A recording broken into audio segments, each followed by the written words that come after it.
welcome to YourTown television program. I'm your host, Paula Joy MacNab. And once again, I have got a fabulous, fabulous segment. Chef Wendy Brodie, who many of us on the peninsula know and love, has agreed to join me. And Wendy is going to be one of our esteemed hosts for the YourTown television program in future. So please look for her. Welcome to the program, Wendy. Thank you so much, Paula. It's a real pleasure. Oh, it's always fun to see you. I had the privilege of meeting you, I don't know how many years ago, in your beautiful home in the Carmel Highlands, in your gorgeous kitchen. Thank you. That is a fun place. Oh my goodness, it is such a fun place. You do such a beautiful job of making it exquisite and comfortable. And oh, by the way, it's always delicious. Thank you, thank you. Well, it's one of the first open kitchens because everybody, as you know, always ends up in the kitchen. And if you're locked away, which normally is the case, then you can't really enjoy your own functions, and people want to help you. Yes, yes. Well, and you always serve good champagne too. Oh, thank you. So that speaks to me. Anytime there are bubbles involved, I'm a happy girl. Lately, I've been into Prosecco. I know. Actually, we'll circle back and talk about some of your favorites and things that you like. But tell our viewing audience a little bit about your background. You've done so much in the culinary world, and it's so impressive. Give us a few highlights. Well, you were going to ask me about the show. That was so much fun to do, mainly because... and the show being your program. Yes, it was called Art of Food TV. Right. It's still in rerun somewhere in Canada or around the country. Every once in a while I'll get a call in the middle of the night. How was it you did this or that? It's magic. And what did I do? Ooh, that sounds good. Right. I shouldn't forget that one. Yeah.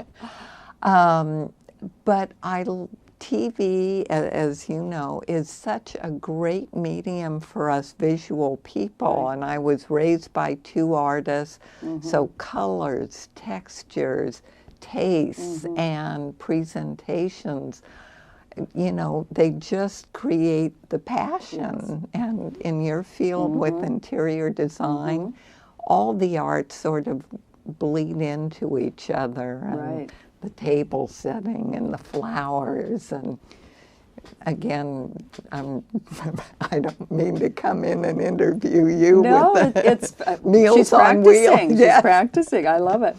Well, we'll talk about Meals on Wheels too, because that's such a fantastic event, and you're largely responsible for it. Well, Bert Catino had the concept, and then I got to be on the committee for a while, and when we were doing Tell our viewing audience, Wendy, what Culinary Classique is. Well, Meals on Wheels puts on this fundraiser for the Sally Griffin Center, and anyway, the fundraiser is about all these chefs having a table of 10, or in some cases 12, for the big one, I guess, or 15. And then they get paired up with a designer. Well, that was my contribution. Brilliant, thank you. And so the designers come up with these fabulous tables, and us chefs getting to work with the designers, maybe our food begins to mimic the theme. I know another chef friend of mine, Arlene, had a pirates table this year, and they had chocolate treasure boxes and chocolate coins and you know, wonderful ideas. And I know this past year was a rose theme, and I worked with anyway, I'll think of it in a second. They're so famous, Chris Marcus. Anyway, she did a whole table that was plexiglass, but these huge red roses, and it was all about red roses. And I say this with Valentine's being not Right. so long ago. We did a menu that followed that same thing that I had to do for Meals on Wheels, or the classic. Right. And so it served me beyond that one Of course. event. Of course. Well, you and I had the pleasure of working together Yes. one year, and I can't remember which year because I've done that event I can't remember. 7 years, and I've done I brought in a 12-foot gazebo one year with chandeliers, and one year I built a room, a Paris apartment for Gertrude Stein, the artists, and it's amazing, amazing event. It goes beyond. It creates an environment. The table becomes really like a painting. You're almost in people's three-dimensional paintings and sculptures, and hopefully the food gets to be a real contribution in that Well, setting. I think the food is always, I always hear how amazingly delicious and artful the food is, the beautiful presentation. So how, Wendy, did you learn? Because not every chef has nearly, not even approaching your level of interest and skill in presentation. Well, honestly, I think I was raised by two artists, so that helps in having that passion for, and that the education that I get, or the information, is visual. It's hard for me to read a book as opposed to flipping through the pictures and getting the messages. You're very visual. And I think, Wendy, a lot of us are, because I look at cookbooks now, and I look back, because I have way too many cookbooks, as probably most of us do, but I love my cookbooks. And I've noticed that there has been for many years, a real shift from the very verbiage heavy, the Escoffier that was all text, to very minimal text and a lot of visuals, and the whole preponderance of YouTube to teach us. What do you think? Well, I do think so many of the chefs today they have the skills, they have the interest. It's all around them now because we're a visually oriented society. We absolutely are. With the magazines, with all the cooking shows, with all the dining experiences we have, I think chefs today have a great amount of talent. I don't think it's just me by any means. I'm impressed with. I call myself a cook. I don't call myself a chef, but I do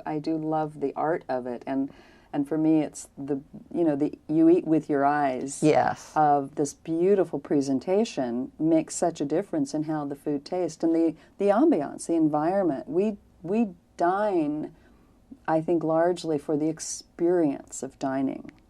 I agree, and I remember back in cooking school, and that's another thing that helps is the education, and I was thinking how exciting it is for younger people going into the field, because the Escoffier method and learning the French foundation was really the tools that were taught as this is cuisine. But really it's about global cuisine today. So I think as a chef, it's our responsibility to learn Chinese cooking, the basics, the foundations. Do I know it yet? No, my mom was even born in Shanghai, China, and raised there. So I love the Asian cuisine and Japanese.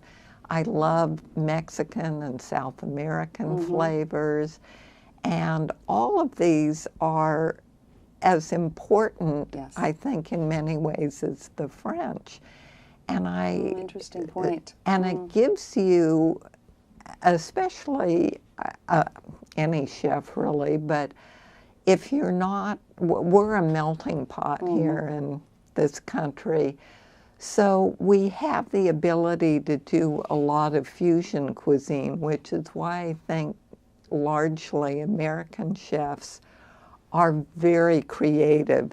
They may learn the specifics of how to do a sauce, but then they'll take it and put their own twist on it. Of course, of course. And I think as you grow older and the more confidence that you get, or experience, I should say, Yes. that gives you the ability to, oh, I think I'll trade this out or I'll put that spin on it. Right. Then the medium becomes your own personal art form. Exactly. And my dad, I have his book here based on a quote I wanted to share with you. Please. Since you asked me about I did. inspirations. But his book is called Echoes and Sounds. And I love the title. It really made me think, am I an echo or am I a sound? Interesting. And echoes, there's nothing wrong with echoes because you're learning, you're copying, you're being like the masters copying other masters. You're getting those skills. You need to be an echo to understand how walking in other people's shoes or cooking in other people's kitchens. What a beautiful sentiment. And then from there, Right. you create your own sound. So it's this yin yang that. and trade-off between letting new experiences Right. in or new recipes in that aren't your own, and then you make it your own in some way. Oh, that's a I love that analogy. Tell me your father's name for our viewing audience. Howard Brodie, and he was a war artist and correspondent first, and then he was able to be one of the first or start the field of courtroom reporting for CBS Evening News and Walter Cronkite. But he was a very philosophical man, and being a very low confidence young girl, my parents read me this quote of Martha Graham to one of her friends that she was talking to. I forget who Right. it was, but it just took the ability to not compare yourself with others and am I as good as, no, he's a better chef, no, how to be in your own skin and be okay with it. I would love to so hear that quote. thank you for your glasses. My Paula. pleasure. But I guess I'll start here. My dad taught art, and he's teaching Right. his class in this quote, and he's trying to share the experience. So he says, remember, you are a sound, not an echo.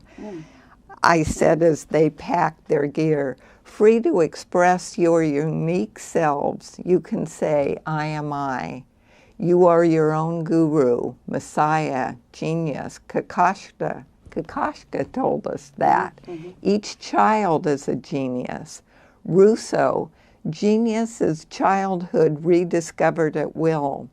Graham, genius is something we're all born with. Few of us keep. Martha went on, if you block it, it will never exist through any other medium, and it will be lost. The world will not have it. It is not your business to determine how good it is, nor how valuable it is, nor how it compares with other expressions. It is your business to keep it yours, clearly, directly, keep the channel open. It is not, you don't judge it. And so anyway, it goes on, but you've got to just do it. Don't pressure yourself to be a perfectionist. And that's very hard not to do. But anyway, that allowed me to at least feel comfortable in my own skin cooking, where I thought the world of other chefs and I wanted to be as good as them. And I still strive for that. But I won't put myself down. But what a liberating, what a brilliant, brilliant message to get as a young girl, that I can learn, and I should, and I will learn, and be that echo. And out of that, I become my own sound. That's beautiful. Isn't that wonderful? What a life-changing sentiment. I think that's. Thank you for sharing that. Oh, you're welcome. I love that. Are there some trends? And I'm laughing about this because I find trends in food so interesting. It's like trends in interior design. Yeah. You know, it'll be color palettes which are popular. It'll be, you know, we'll see, you know, we're seeing avocado green coming back, but we don't call it avocado green anymore. Mm-hmm. We're seeing shag carpets come back, but we're not calling them shag carpets anymore. I mean, I just laugh. Things trend, right. And what's popular today is out tomorrow. Are you seeing any food trends that are of interest?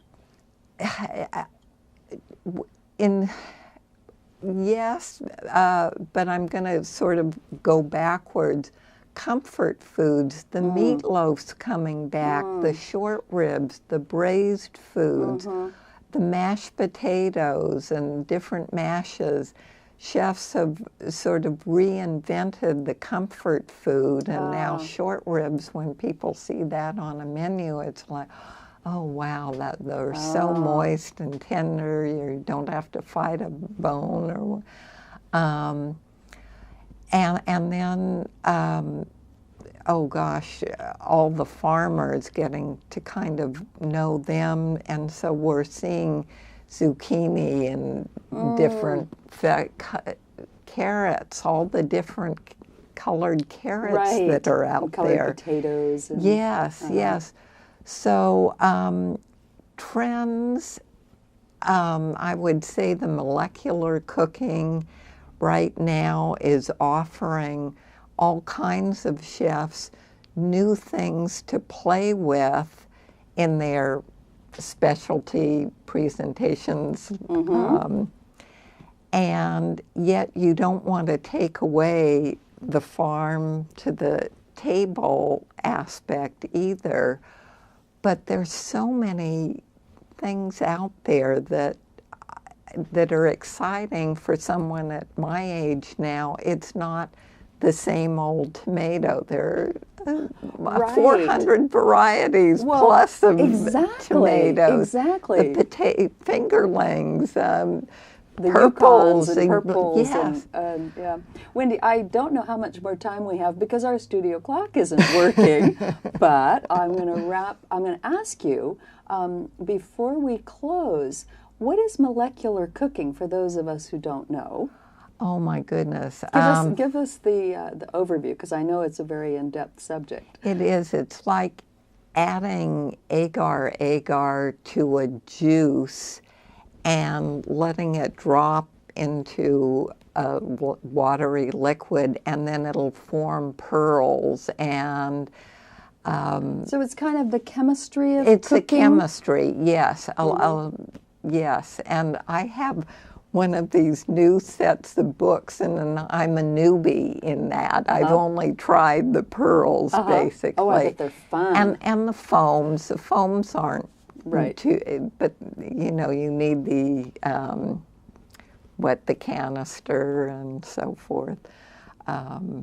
So it's really kind of playing with the chemistry of food and yes, what it will and do. all the new things, how things can be held in suspension or be frozen. I'm really not doing that justice, but that's kind of like the PhD of what can be done with foods and still be edible, and it's how to make it attractive and not something that people are afraid to try. And go, what on earth is that? Oh. Well, Wendy, how do people reach you if they want to have, and I want to talk about your catering as well. How do people reach you?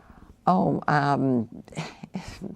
the phone number, can I give that? Of course you can. It's 831-626-9000, or our email is wendy@wendybrodie.com, Wendy with the Y, Brodie, I-E. Wendy at wendybrodie.com, or Art of Food, TV and Catering, and that again is our phone number. Thank you, Wendy. It's always a treat, and I want to have you back because I want to learn more. Oh, thank you, I'm Paula Paula. Joy MacNab. I'm your host of Your Town television program. Thank you for joining us.